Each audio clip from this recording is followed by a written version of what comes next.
Ito na yung Hojia machine namin guys na nagkakaproblema. Tumutunog kasi yung ano niyan sa ilalim, mayroon kasi yung gear. So bali nung binuksan ko, pinasok ng tubig. Yung sinubukan namin guys, hindi masyado marinig ang tunog, pero sa ilalim talaga ang may problema. Kaya nga dinala yan sa workshop ng machine operator.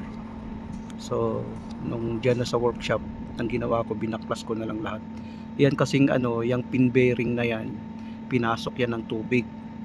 Kaya nga nilinis ko, tapos nilagyan ko ulit ng grease kasi nga bago pa lang yung pin bearing na yan, hindi pa naman sira. So yan na yung shafting niya guys, kung nakikita natin sa pin bearing yan.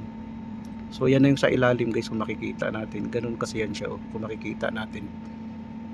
Ngayon kung ating paganahin, ganun siya kung sa ilalim, umiikot siya guys. Yan yung sa Hojia machine guys, na gumagawa ng burger machine, yung burger toppings, yun ang ginagawa niyan. Mayroon din tayong potentiometer. Kung gusto natin pahinaan, pwede rin. Kung gusto mo rin na palakasan, pwede rin.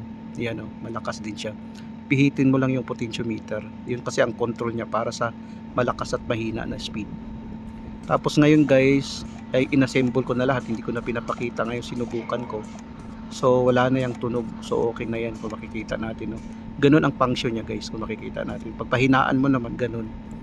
Yan kasing ano na yan, yan ang burger dyan. Dyan dadako ang burger.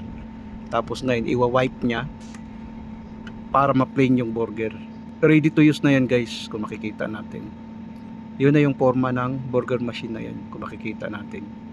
Yan ang burger machine guys. Burger topping machine yan. Gumagawa ng palaman.